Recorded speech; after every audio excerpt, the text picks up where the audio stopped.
Welcome to Podnutz episode 11. This episode is called Top 5 Signs of a Computer Meltdown. This week we're joined by Ken Colburn from datadoctors.com. Ken has 20 years in the computer repair business, so we're privileged to have him here.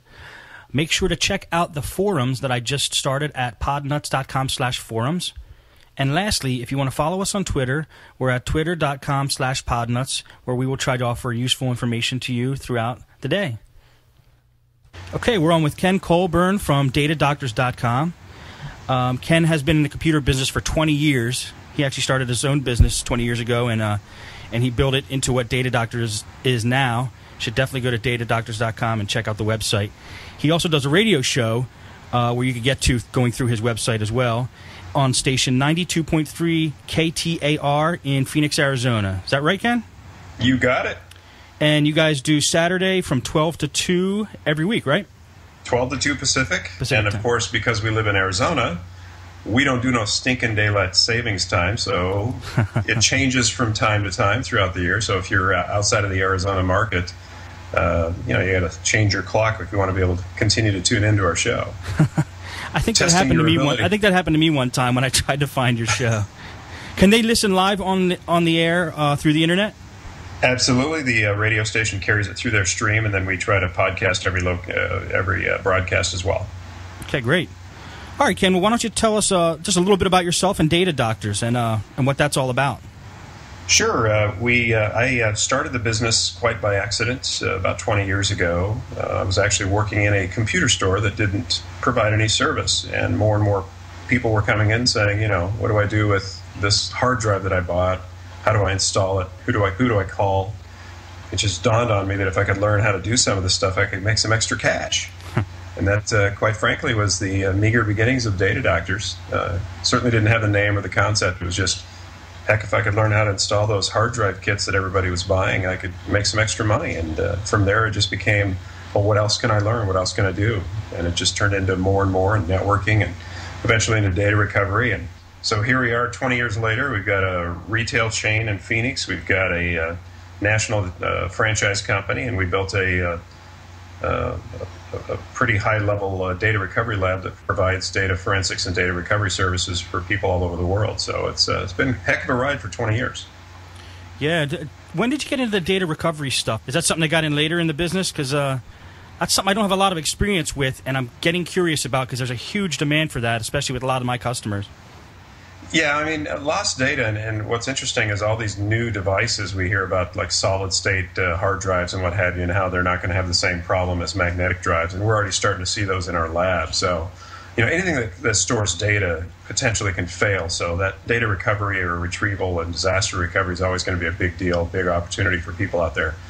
Actually, I'll never forget the day that it dawned on me, I better really get up to speed on the data recovery business. I had a client of mine that was actually a CFO for a big publicly traded company, and he called me into his office one day and closed the door and locked it, had me sit down, and he pulled a orange floppy disk out. It was a 3.5-inch floppy disk that he pulled out. He said, "You see this?" He said the entire financial spreadsheet for this organization is on this one floppy disk, and I don't have a copy. Oh my God. He said, "You can't charge me enough to get this spreadsheet back." It was this enormous Lotus spreadsheet. Lotus. And he said, you don't get this back. It's my job. I'm done. You've got to get this back for me. And I was like, wow, what a powerful situation, right? To have somebody, saying that and saying, look, it just charge me whatever you have to, just get this back. So this situation with this client really kind of opened my eyes to the fact that, learning something of that nature was critical to being able to grow the business, because that was, what a great thing to be able to offer customers something that dramatic. And you talk about having a customer for life. Data recovery, disaster recovery, it's as good as it gets. Huh. That's interesting. Do you is there a lot of expensive equipment needed to get into that? It's a combination of equipment and knowledge. We actually have a clean room, so we've gone way past when I started out just doing real simple file and software level recovery, which is fairly easy to do.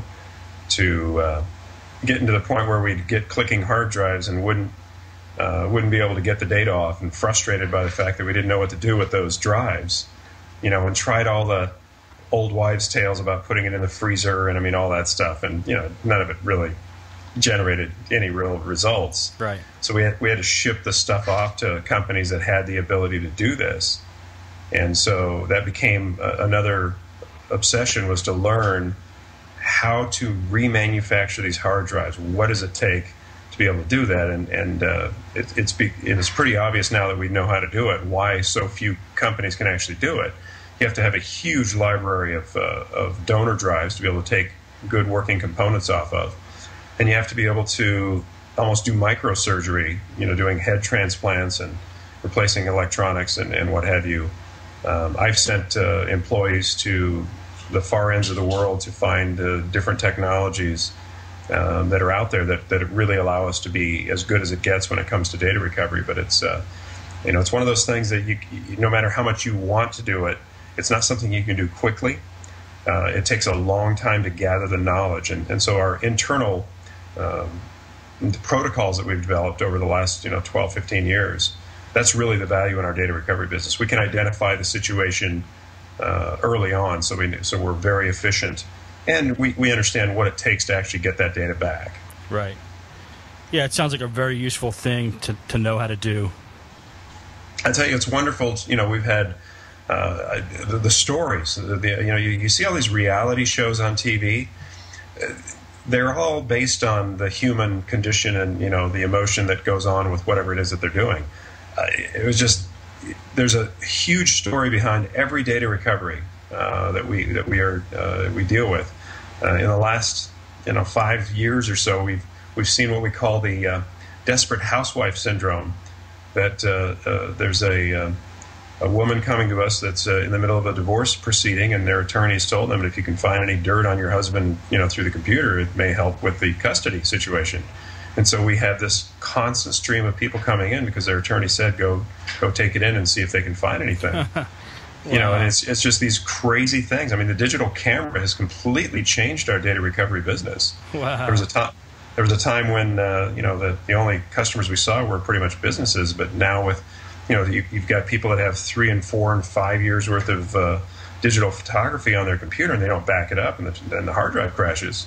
Well, that's worth a lot of money to them. So sure, if anybody hearing this has not backed up their pictures in a while, if you don't want to have to call the data doctor, take this as a warning. Get that stuff backed up. Yeah, you should actually start a reality show. It sounds like a good idea. Yeah, it could be interesting. We've done everything from